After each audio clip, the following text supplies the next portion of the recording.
Hello and welcome back to the official Gather YouTube channel. In this video, we will be going over the new updates that we have made to Mapmaker.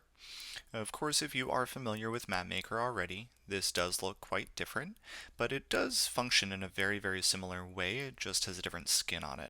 So we'll just go through things pretty much in order. We'll start up here in the upper left-hand corner where you can see the menu. It says go to space, guides and tutorials. Background and foreground is new here, so you can upload backgrounds, upload foregrounds, and if you like what you have made, you can also download the background and foreground, and then extension settings are something that are going to be coming in the future. Next, we'll move on to the Select tool. This is where you can select objects and tiles. So if I click right here, and then I look in the bottom right hand corner where it says Lists of Objects, I'll see I have the swing set selected, and then I'll go to the next one down. This is actually just a gray space that we do place over private areas. Something that is optional, but it is just a way that you can signify that participants are within a private area at that time. And then we do actually have the specific private space selected as well. If I click down here, you'll see I have the plant selected. It's the only thing selected within that space. Next, we'll move down to the stamp tool. With the stamp tool, this is how you stamp down objects. So if I want to place the plant right here, I can do that. Object details, you can change like the color of the pot if you want to. You can also go back to objects and click more objects, and from here you'll be able to see the normal object picker, which we do have a video about specifically. But maybe I want to place a chair, and I'll do this one. You can rotate that chair if you want to by clicking the rotate buttons. You can select a different color as well. Then of course you can add interactions if you want to. I'm going to click select, and you can place that and stamp it down. So that's why it's called the stamp tool now. Next, we'll go on to eraser. For eraser, you do want to make sure that objects or tiles are selected. So right now I have objects selected, so if I go ahead and click on these objects, I will erase those. But if I click on a tile, let's see, I'll click on this one here. The tile is not being erased. So now I'll go to tile effects. I still have the eraser selected, and now if I click on that tile, it will be erased. You can see it was red. Now it's not red anymore because I erased that impassable tile. I'll go back and add those in just a second. Next down, we'll see the hand tool. This is just how you can click and drag to navigate the space. You can do that, or you can, I use a trackpad on my laptop, so I just use 2 fingers on the trackpad to drag around. But if you don't have that, or you prefer to click and drag, you would want to click the hand tool.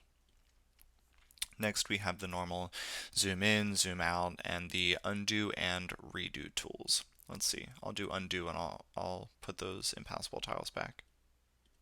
There you go. I clicked it twice. Those are both back. If I did want to redo that action, I would just click the redo button as well. Next, we'll move on to the tile effects. From here, you can see all of the normal tiles will show up in the upper right hand corner. So if I wanted to stamp down an impassable tile, I would do that here. If I wanted to place a spawn tile, maybe I wanted participants to also spawn in these spaces. Next, I can go to a portal tile. I'll add a portal here if I wanted to. That would all be the same workflow. And then private areas would be the same as well, and spotlights. Next, we'll go down just one, and instead of list of objects, you can see rooms. So this is where you can see all of the rooms within this space. So if I wanted to go to our roof deck, you can see that here. If I wanted to go to our office, you can see that here.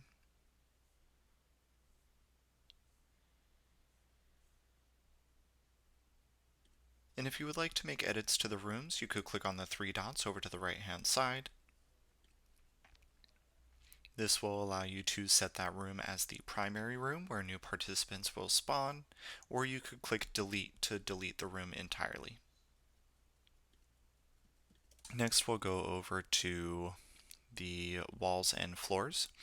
This is the normal background painter, so if you are using a pre-made template, you will get this warning that says placing walls and floors will remove any current uploaded background image. So if you're using a template, a lot of them are uploaded as an image because they are designed in a design program, of course, and then there are objects that are then placed on top of that, as well as tiles and stuff like that as well. So if you do have one of our templates, or if you have a custom image that you have uploaded on your own, by using the background painter, it will get rid of that image.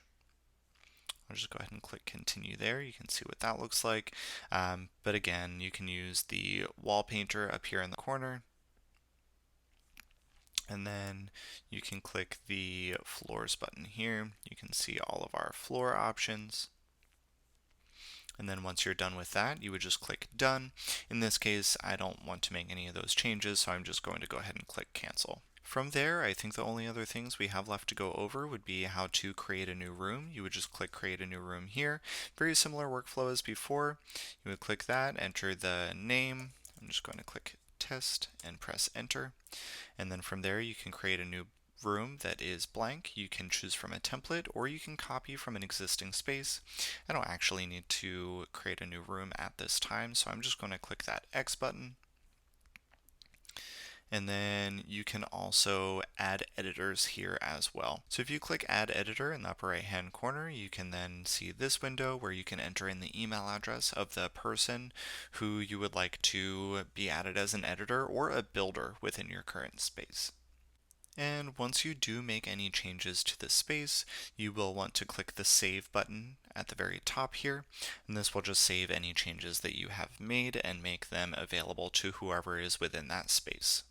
And that concludes the walkthrough of our newly designed Mapmaker. For more tips and tricks, feel free to check out our other videos, and if you did find this video helpful, don't forget to like and subscribe to help others find them as well. Thank you for watching, and happy gathering!